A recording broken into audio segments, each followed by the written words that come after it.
Welcome to From the Tailgate, where we talk sports and music. All the while we sit up on the tailgate with the grill fired up and a cold adult snack in our hand. You know what I'm talking about. We are psyched for you to join us, so drop your tailgate and listen in as we bring in some great guests from the world of football, music, and pitmasters, helping your grill game, and local brewers guiding us to the best local craft beers. All right, let's get to the show.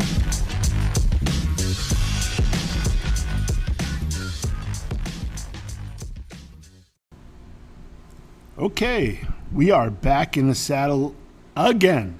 Can I still say that if we were back in the saddle last week?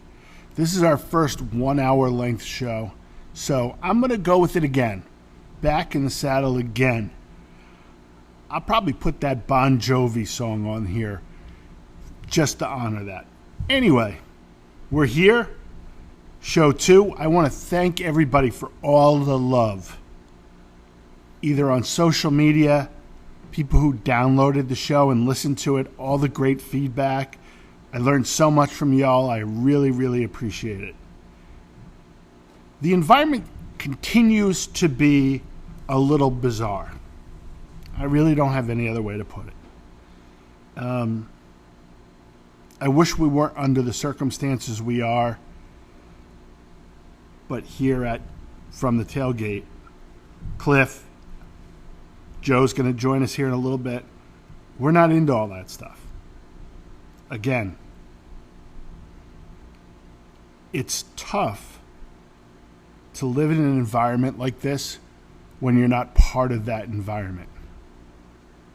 And what do I mean by that? I mean, I grew up in a town where diversity was not a word that really existed. But then I went off to college in Philadelphia and the military, and diversity became a way I live.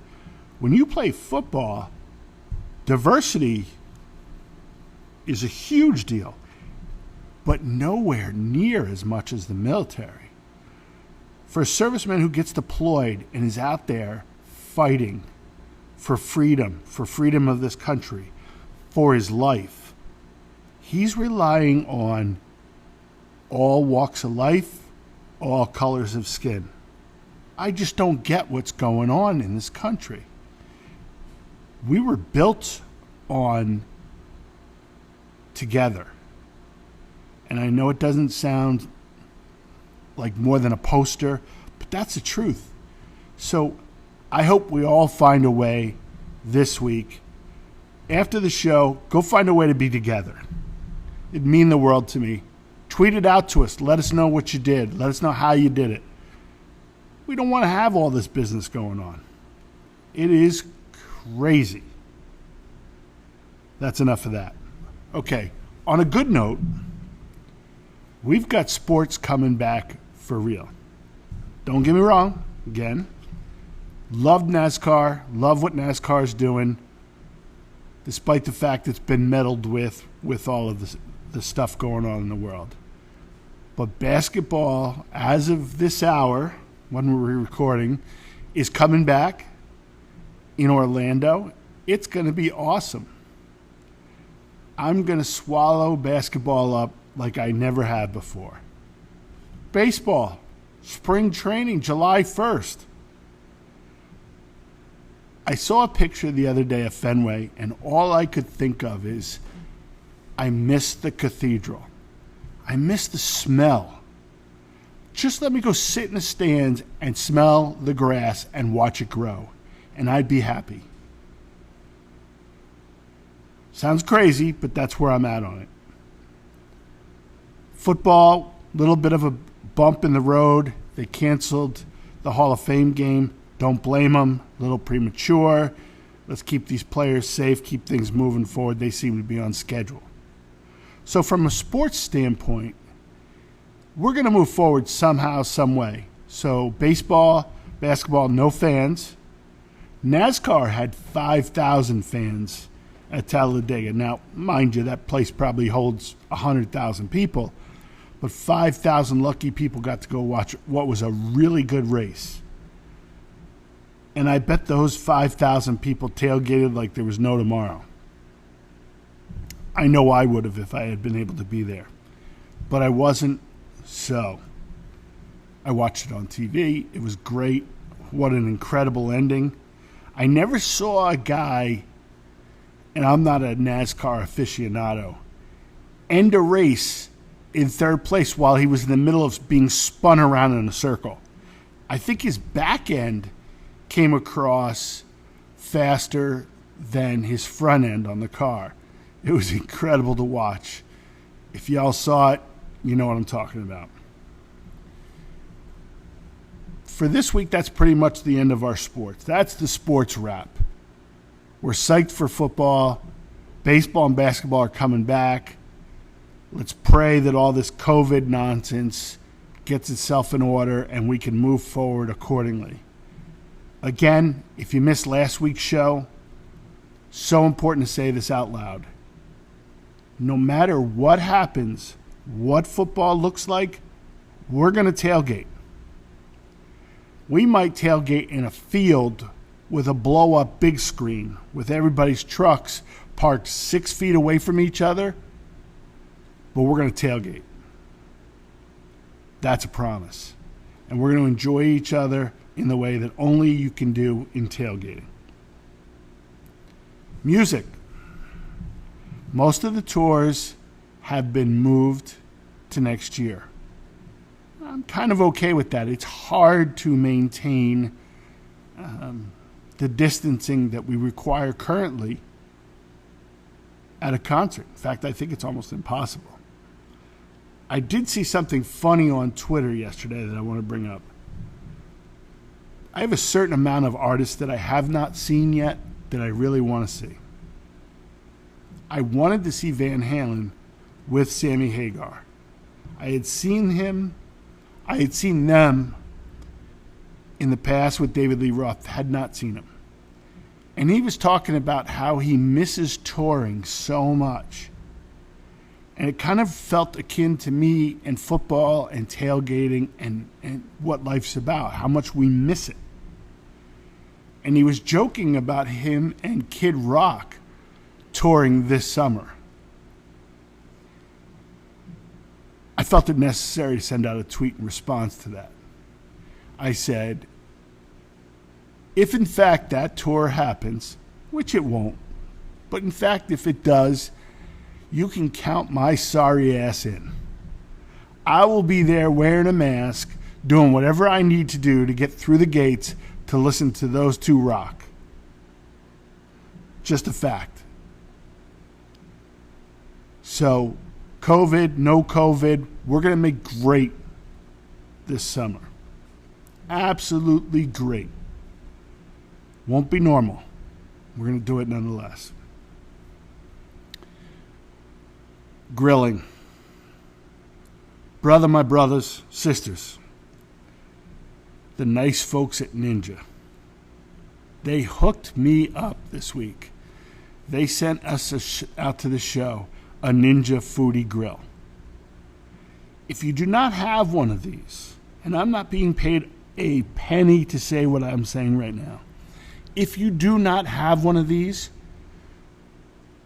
do not pass go, do not collect $200, don't do any of that BS. Get your magic credit card out and call them up and get one. Here at the studio, we don't have a place to put a grill. In fact, if we were going to grill here at the studio, we'd have to go out in the middle of the street. So they send us this thing because they feel like we'll feel good about it. And I have now cooked chicken, barbecue chicken. I have cooked steak, and I have cooked 2-inch pork chops on this thing.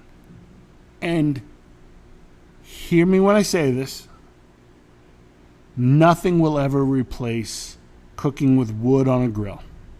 However, when it's lunchtime and you've had 18 bazillion phone calls with guests, sponsors, all that good stuff that's going on here, and you put a pork chop on the Ninja Foodie Grill, and 8 minutes later you're tasting deliciousness, that's my lunch every day from now on. Can't wait to get Joe to try some. I was going to save him for tonight. Some of the barbecue chicken I made, it didn't make it. It just didn't happen. So I apologize on the air to him. I will hook him up next time. So from a grilling standpoint, we know we're really rolling in the summer here in New England. We know some of our barbecuing has been challenged. You can't have many people over, etc. But do yourself a favor. Check out this Ninja Foodie Grill. It is to die for. And I was so skeptical of it. Didn't think it was going to be what it was, but it is. Don't know how it works, but it does. That's all I got to say about the thing. It has my endorsement. It's my lunch maker from here on out, unless I'm home on the weekend. So, we've talked sports as much as we could talk sports. We've talked grilling, a little bit. We've got some cool Food Network guests coming up in the next couple weeks. I think you're going to enjoy that. We're going to start to explore barbecue from all over the country, from all different pit masters. We're going to get our grill game on before we roll into some classes where I think y'all in the area of New England will really enjoy coming down and learning how to cook and grill. So that leaves us with a couple things. Music, we touched on it, obviously. As of Monday, next Monday, you'll be able to go to our website and we're going to have our Drop the Tailgate. Drop the mic, ha ha ha, all that funny stuff, playlist out there. It's given to us by Spotify. We've been working really hard on it. I think you're going to enjoy it. It's not all country music. It's not all rock and roll. It's a little bit of everything. It's perfect for when you're in the backyard grilling. I was listening to it on the way back here today, and AC/DC smack dab in the middle. So for all my old school rock and roll guys out there, that'll give you a sense of kind of the broad spectrum of that. That's our gift to you. Please download it, listen to it all you want. Okay, so that leaves us with one topic for today. And gee, it's my favorite topic. Beer. So this weekend while I was here hard working, and I mean I was working hard, my boy Joe Fernandez, what's he get to do? He's not sitting at Grapes and Grains slaving over a delivery of beer. Him and his brother, is that correct? Oh yeah, that's correct. Okay, him and his brother go on a road trip to Maine. So I'm like, okay, cool. I'm cool with you going. I'm jealous, of course, but I'm cool. Now I got to know what happened. I want the Cliff Notes version, because I don't think you could probably deliver all the details of this on this show anyway, of Maine and beer in Maine in particular. As you know, we're going to talk New England beers. So whether it's Rhode Island, Connecticut, Massachusetts, New Hampshire, Vermont, Maine, you name it, we're going to talk it. So today we're going to talk a little bit about two beers. We're still going to get to two beers. But we're also going to talk Maine beer. So with no further ado, Joe, Maine beer, talk to me. Cliff, Maine beer, there is just too much to say. I mean, honestly, so going into it, I was really kind of concerned because, obviously we can't ignore it because of the climate we're in. I was a little unsure of what to expect going up there, even being, as familiar with the beer world as I am. But I gotta say, I did not leave disappointed. Maine has some of the coolest and most unique breweries in all of New England. Not to downplay my boys in Rhode Island, but Maine, they're doing something different. The beer up there is excellent. It's cold. The people are friendly. And I got to try everything from Allagash, one of the biggest in the area, all the way down to some local Maine-only breweries. And, I was there for about 3 days, and it was absolutely incredible. But I brought one from Maine, and I had to keep it local, of course, one of the two. But which would you like me to go into first? We got options. I'm going to roll it back a little bit on you here because the Allagash is something that you and I kind of cracked the lid on. Yeah, that was a little bit of a specialty. So I'm definitely. And here's the thing, Joe and I have known each other for a couple of months now. We're getting very comfortable with each other. But he doesn't know I love bourbon. That is true. And that time I spent in Nashville, in Tennessee, I really became a bourbon guy. So what does he roll up in here with? Allagash. Tell us about Allagash. So Allagash, being the biggest name that I knew, it's a name that I had to visit. I walk in there, so unfortunately they were one of the only curbside. They had no outdoor seating. They had it, but it wasn't available. They were doing all to go. I was like, hey, I'm not from the area. What do you have that's exclusive? What's cool? And they were like, do you like Curio? I was like, I love Curio. So for those who don't know what Curio is, it's a golden ale. They take it, they throw it right into bourbon barrels, let it sit there for a little bit, and it just smooths it right out like you wouldn't believe. I go, I love Curio. I've had it before. They go, well, yeah, well, so we take Curio, pull it out of the bourbon barrel, and then we stick it right back in the bourbon barrel for a little bit longer, and it gives it a little bit of a woodiness, a little bit of a smokiness. It smooths the hell out of it. That's what I was going to say. The one thing I immediately noticed about it was how smooth it was. And we're talking, this is what, a 12%? If we're getting down to brass tacks, 12.2, but yeah. I'm not counting. Yeah, it's a heavy-duty beer. And it goes down so nice. And that just goes to show the quality. Because, of course, anybody can take a beer and drop it in a barrel that had bourbon in it. But to put thought into it is really what captured me and honestly captured everyone that I showed it to since I came home. And the time. Think about the process, because you're going from a one period of time sitting in that barrel to now we're bringing it out of the barrels and bringing it back in. That's true artisan craft work.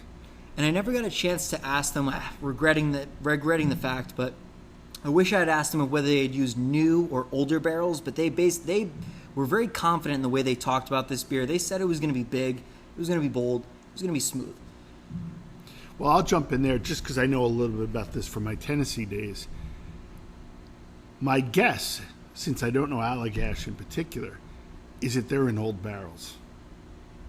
And even if they are, the smoothness, and you can attest to this. No, those older barrels live the bourbon. And now you're putting your beer in there, it's really soaking it in. I fully expect, based on what I tasted, that they're using a real aged barrel. And the cool thing about them is, being a beer buyer, I've had a lot of their stuff. I've had a lot of their standard line. But to try something that's a little bit more specialty, I had to go to the brewery to get it.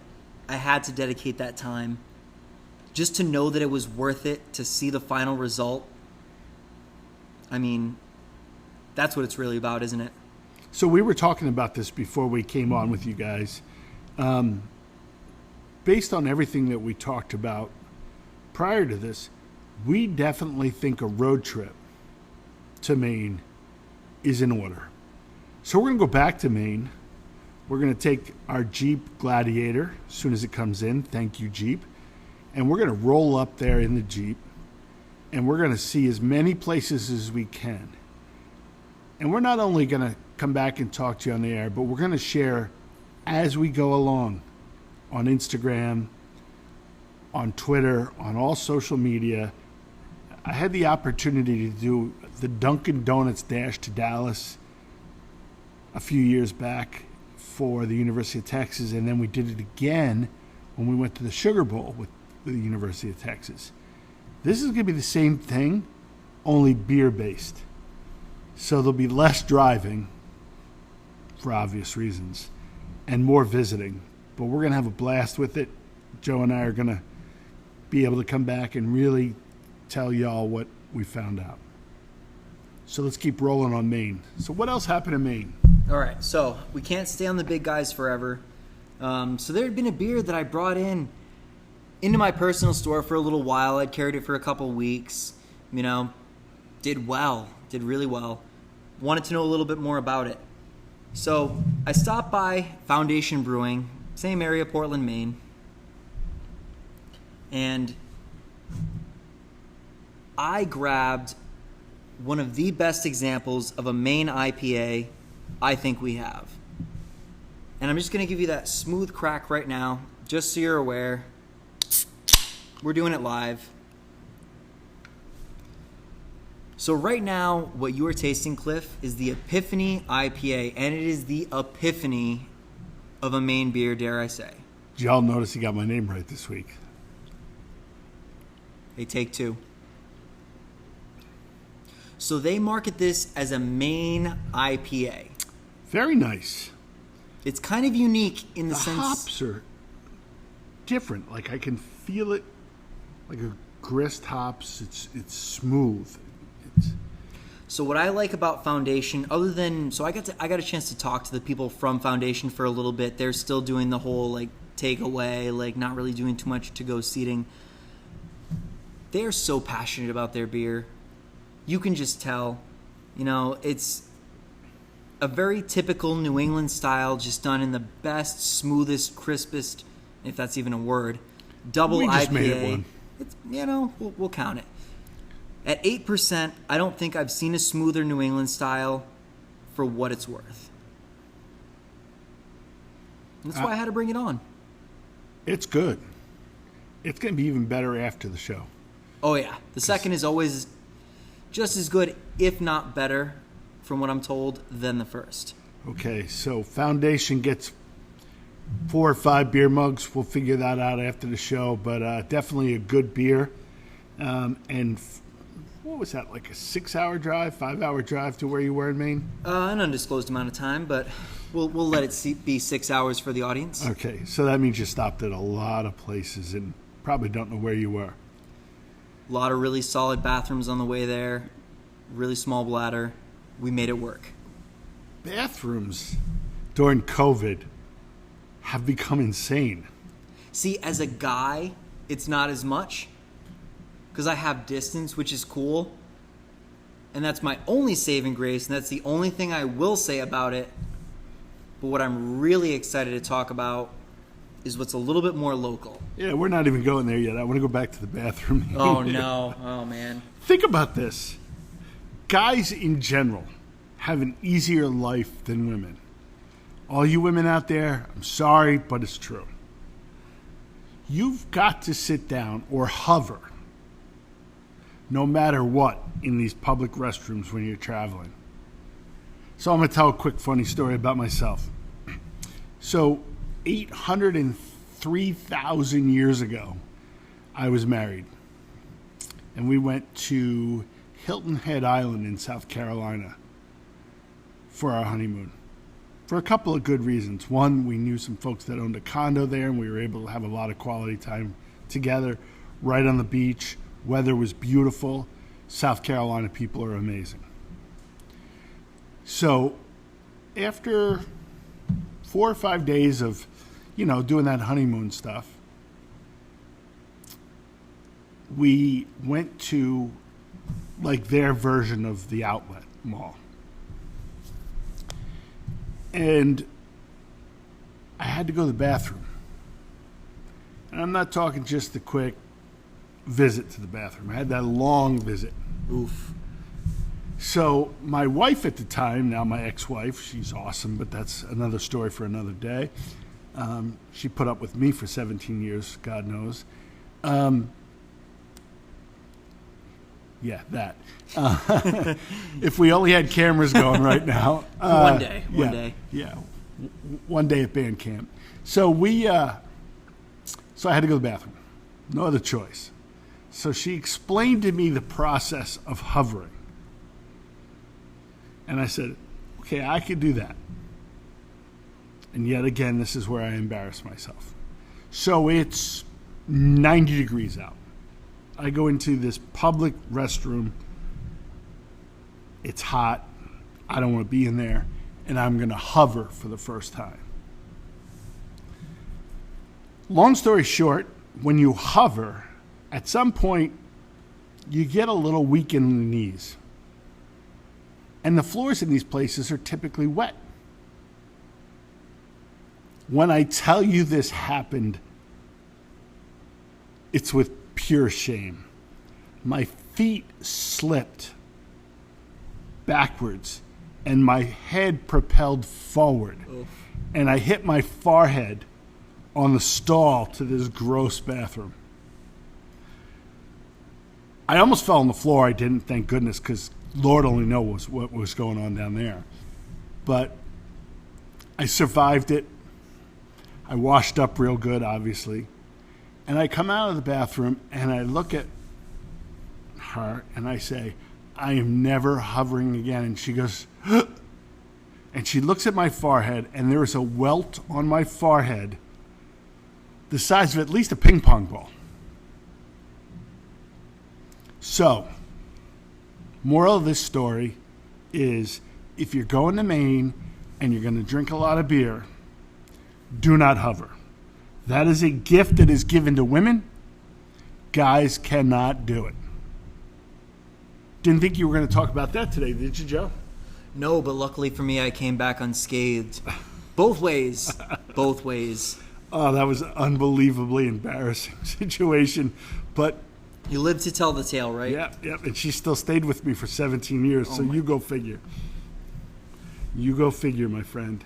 Okay, so enough road trip stories. We're going to be talking lots of road trips. We're going to be going all over the place. I know I touched on our trip to Seattle for the Patriots-Seahawks game.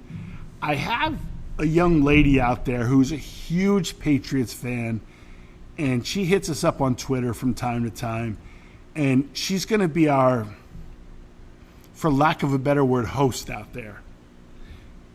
I can't imagine what trouble we would get in if it weren't for her. But we're back to beer now. I know I digress and go back to football an awful lot, but it's okay. So I'm beginning to feel like a homer with this beer, but he keeps bringing me good stuff, and he's the beer guy.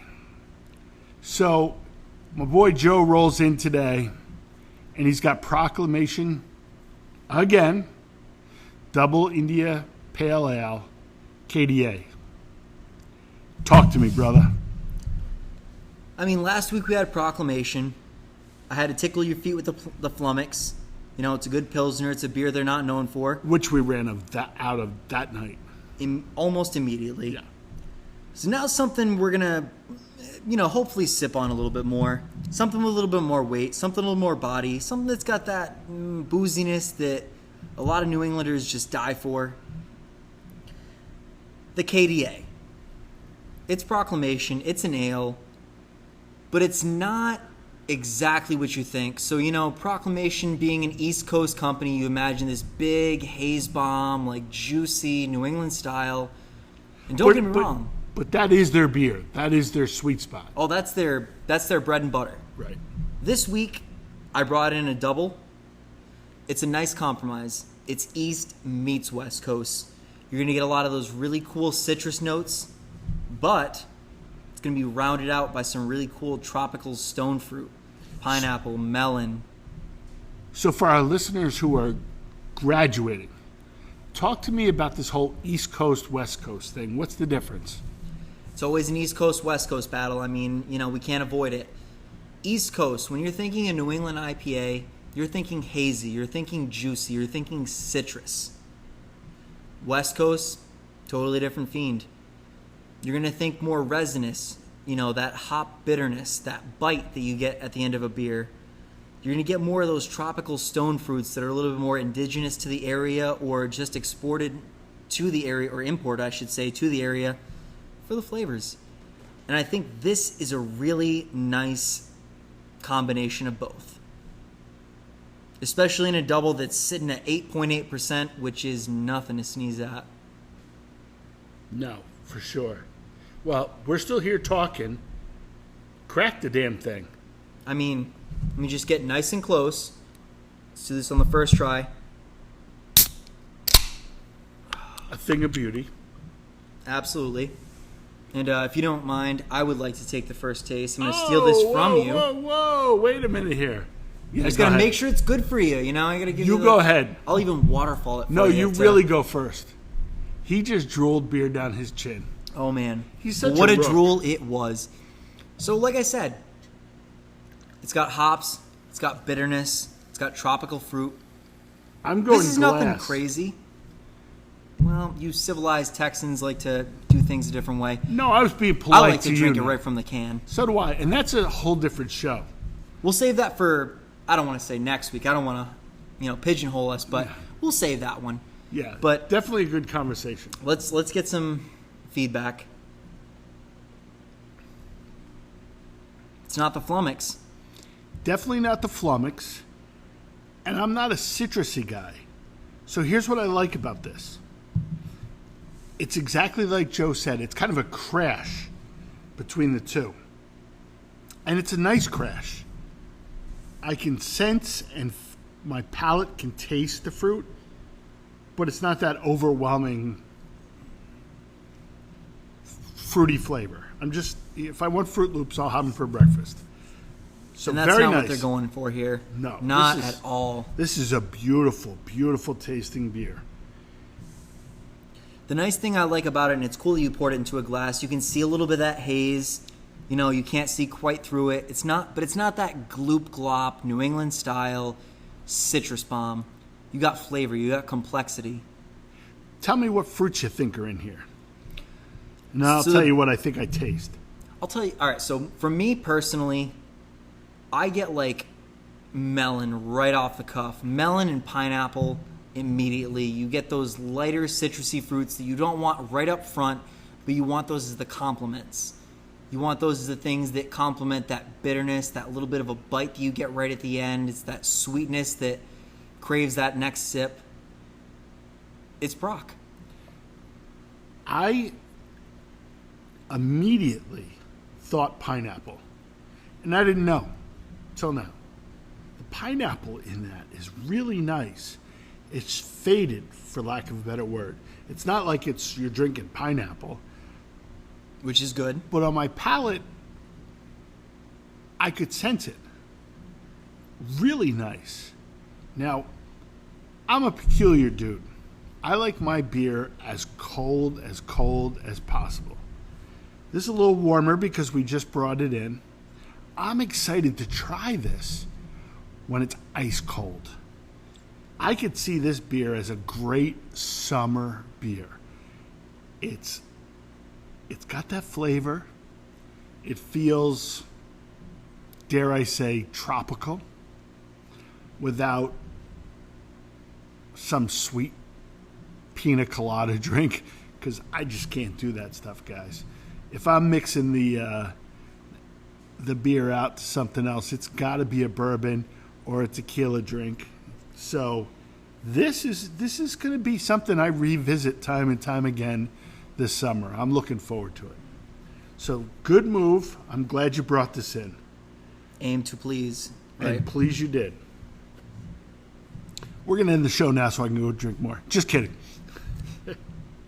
Just kidding. So, we also had some interesting interactions this week, and I'm gonna kind of drive the bus on this one a little bit. As y'all get to know me, and the folks down south that already know me, I'm a huge Wedding Crashers fan. One of the funniest movies I've ever seen in my life. I could watch it over and over again. It just cracks me up. It's like the modern era of Laurel and Hardy. It's just stupid humor on top of stupid humor. But when things are crazy like they are in the world today, go watch Wedding Crashers. You'll laugh for 2 hours. You'll forget everything that's going on. So, in our new studio, we used to be in Providence. We are now in Pawtucket. Right around the corner, less than a mile, is Smug Brewing. We talked about it a little bit last week. I want to talk about it a little bit more this week. We're going to talk about it down the road in full. They've got a beer out. It's a double India Pale Ale, 7.8 alcoholic volume, and it's 0 IBU. Joe, talk about IBUs for a minute. Explain to our listeners what an IBU is. So for those who don't know, IBU, International Bitterness Units, is kind of how beer people describe their perception of the beer. Like I said, West Coast beers tend to have a little bit more of a bitterness to it. Yep. It really just comes from the different hops that you use. So one of the really trending things lately has been making beers, singles, doubles, whatever you want to call it, with 0 IBU, 0 bitterness. And that means 0 hop bite at all. Great world for the newbie craft beer person to come into and try. It makes it super easy, super approachable. I mean, we're drinking a double IPA that if you hadn't shown me the can, I would have had no clue that we were drinking a double. No kidding. Because the smoothness, the citrusy, but still yet balanced flavors that come across. I mean, Smug's always killed it. But 0 IBUs is always one of those things in the craft beer world that means something. What does it mean to have no bitterness? And this is their example. Gotta say they crushed it. I think it means danger because those beers go down so smoothly. Well, I had the chance to visit with them this week. They were super cool. They do not have an outdoor seating area. They have a tap room, so they are in that whole mode of, I almost feel like, those old clubs back when Prohibition was going on where you knocked on the door and they looked and saw who you were and let you in or didn't let you in. So I went over and we talked. Anthony, I want to say his name was Andrew. And got some information. And he, as it may be in Prohibition times, slid me through the door some "Make me a bicycle, clown." Now, if you haven't seen Wedding Crashers, there's a scene where Vince Vaughn, who, I don't care who you are, he's a funny dude, is trying to charm women at this wedding that he has crashed. And he's making balloons for kids. Well, this one precocious kid comes up and says, "Make me a bicycle." And he goes, "How about like an animal of some sort?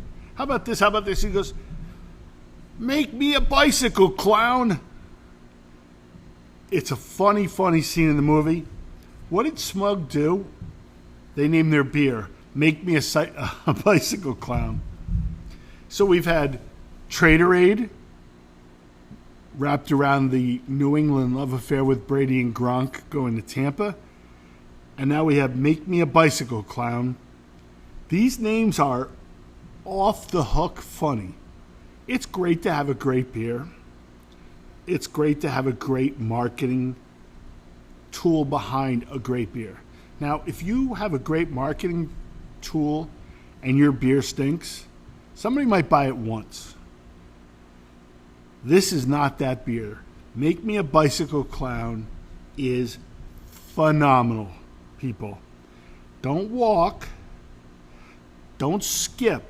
Run to your local packy and get you some of this. I don't care what kind of beer you drink. You will thank us.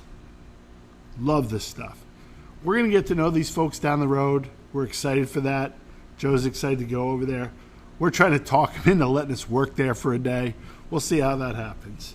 But anyway, it's a great beer. We're excited about it. We're excited that they're right around the corner from us here at the studio and looking forward to playing in the sandbox with them. Nice owners, great beer. They get it. So we've covered from Rhode Island to Maine basically this week.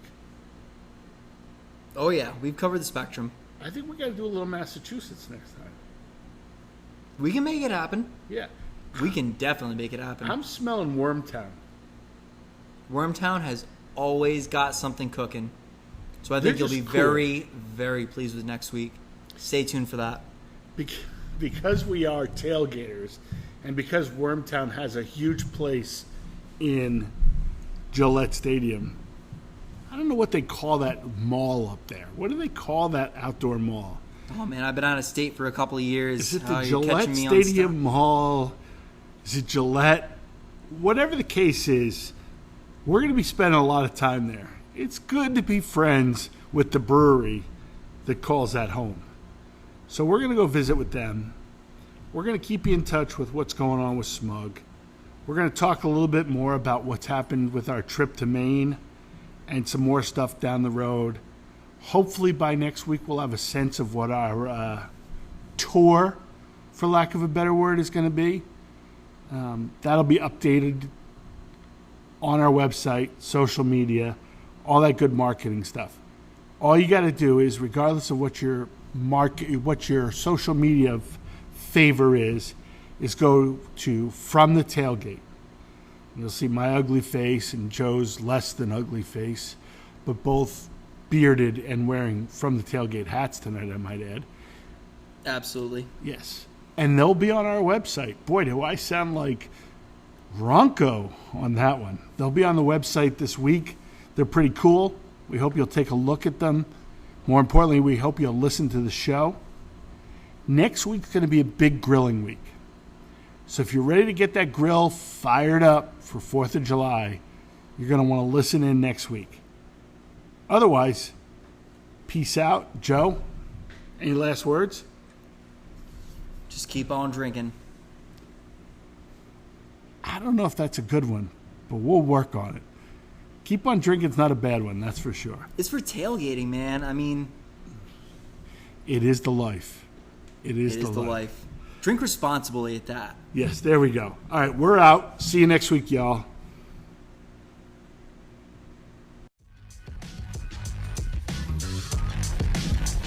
Thanks for tuning in. We love having you as part of our Tailgate family.